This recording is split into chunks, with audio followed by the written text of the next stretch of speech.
इन दोनों हिस्सों में से 95% वाला हिस्सा कौन सा है? ये वाला है। 5% ये वाला है। पूरी दुनिया में रात दिन रगड़ता कौन से वाला हिस्सा है? शाई किसकी खत्म होती है? प्रेशर किस पे पड़ता है? सारा काम ये करता है ना, फिर शाम को इसके ऊपर विराजमान कौन होता है? 5%। और अभी भी काफी नहीं है। जब दुनिया को दिखाने की बारी आती है तो कौन सा दिखता है? अब आपको अगर इसके बाद भी ये तड़प पैदा नहीं हो कि मुझे 5 में रहना है कि 95 में, तो आपका शनि भी कुछ नहीं बिगाड़ सकता।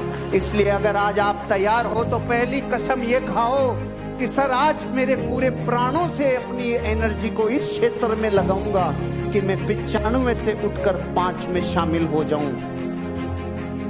जिस गांव में बारात उतरती है ना, उतरते टाइम एक को भी ठेके का एड्रेस पता नहीं होता। साले आधे घंटे में ठेके पे मिलते हैं सारे के सारे, क्योंकि पूरी जिंदगी में वही नजर आता है जिसकी प्यास जगती है।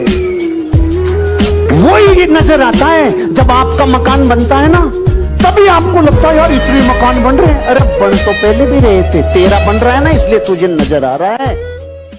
ऑस्ट्रेलिया और इंडिया के क्रिकेट मैच में ब्रेड हॉग ने सचिन तेंदुलकर को बोल्ड आउट मारा।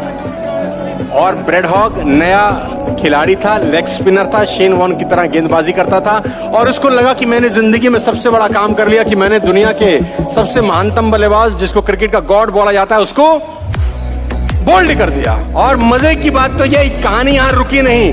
तेंदुलकर साहब अपना बल्ला लेके वापस पेविलियन लौट जाते हैं। मैच खत्म हुआ और ब्रेड हॉग इस तस्वीर के साथ वापस पहुंचते हैं। ये वो लाइव तस्वीर है जिसमें ब्रेड हॉग तेंदुलकर को बोल्ड मार देते हैं। देखिए, जिंदगी में आगे बढ़ने के लिए पेशेंस, कंसिस्टेंसी और आपका पागलपन, जुनून और आपकी बेइज्जती भी कभी कभी आपको आगे बढ़ा देती है। इस तस्वीर के साथ ब्रेड हॉग सचिन तेंदुलकर के पास जाते हैं शाम को मैच खत्म होने के बाद कि सचिन सर, बिकॉज उसके लिए सचिन तेंदुलकर बहुत बड़ा नाम था, उसने कहा सचिन सर मैं आपका ऑटोग्राफ चाहता हूं कि आप मुझे कुछ इस तस्वीर के ऊपर ऑटोग्राफ लिख दें। और टाइम्स ऑफ इंडिया का यह आर्टिकल है कि सचिन तेंदुलकर इस तस्वीर पे ऑटोग्राफ में लिखते क्या हैं। सचिन तेंदुलकर इस तस्वीर में इस ऑटोग्राफ पे लिखते हैं, Brad Hogg this will never happen again. ये क्षण तेरी जिंदगी में फिर कभी नहीं आएगा।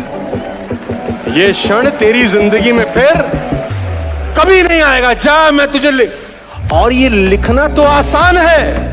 सोचो तेंदुलकर ने इसके बाद कितना प्रैक्टिस, और इसके बाद सचिन तेंदुलकर और ब्रेड हॉग 45 बार आमने सामने हुए। जब ब्रेड हॉग ने सचिन तेंदुलकर को गेंद करी, चाहे वनडे हो, चाहे टेस्ट हो, चाहे आईपीएल ही क्यों ना हो, लेकिन इस घटना के बाद ब्रेड हॉग सचिन तेंदुलकर को फिर आउट नहीं कर सका।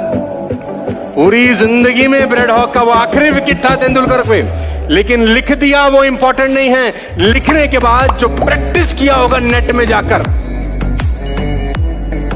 सारा का सारा खेल प्रैक्टिस का है। लेडीज एंड जेंटलमैन, जिंदगी हमेशा कंफर्टेबल मत बनाना। अगर आप कंफर्टेबल होते हैं तो लाइफ अनकंफर्टेबल हो जाती है। अगर आप अनकंफर्टेबल होते हैं तो लाइफ कंफर्टेबल हो जाती है। चॉइस आपकी है। आज कुर्बान करके भविष्य निर्माण कर सकते हो। आज कुर्बान करके भविष्य निर्माण कर सकते हो, या आज निर्माण करके भविष्य कुर्बान कर सकते हो। चॉइस आपकी है। यहाँ हाथ रखो, कसम खाओ, अपन फोड़ेगा, अपन बनेगा जिंदगी में। शीशे में देख के जाओ, खुद को 2-4 गाली बको और बोलो यार तेरे को करके दिखाना है। आई quit, I am a loser. ये नहीं चलेगा। यही करते रहोगे जीवन भर। आई quit, I am a loser. आज एग्जाम में आई quit, I am a loser. कल तुम्हारी जिंदगी में तुमको किसी से प्यार होगा, उसके लिए ट्राई नहीं करोगे, बोलोगे आई quit, I am a loser. जाओ तुम किसी और शादी कर लो, मैं तो पैसा भी नहीं कमाऊंगा, मैं तो साथ में भी नहीं रहूंगा तुम्हारे। परसों अपने माँ बाप के लिए यही बोलोगे। आज एग्जाम के लिए लूजर लूजर कह रहे हो, कल को अपने माँ बाप के लिए कह दोगे पापा आई एम अ लूजर, मुझसे नौकरी नहीं होगी, आप देख लो वृद्धाश्रम में सेटल हो जाना। आई am a loser, I quit. छोटे भाई बहन होंगे, उनकी जिम्मेदारी नहीं लेनी है, कह देंगे आई quit, I am a loser, जाओ तुम। कल को जीवन में अपने बच्चे पैदा हो, उनको पढ़ाना भी मत, कहना I quit, I am a loser. You can not quit until you are breathing, वरना लाश हो तुम।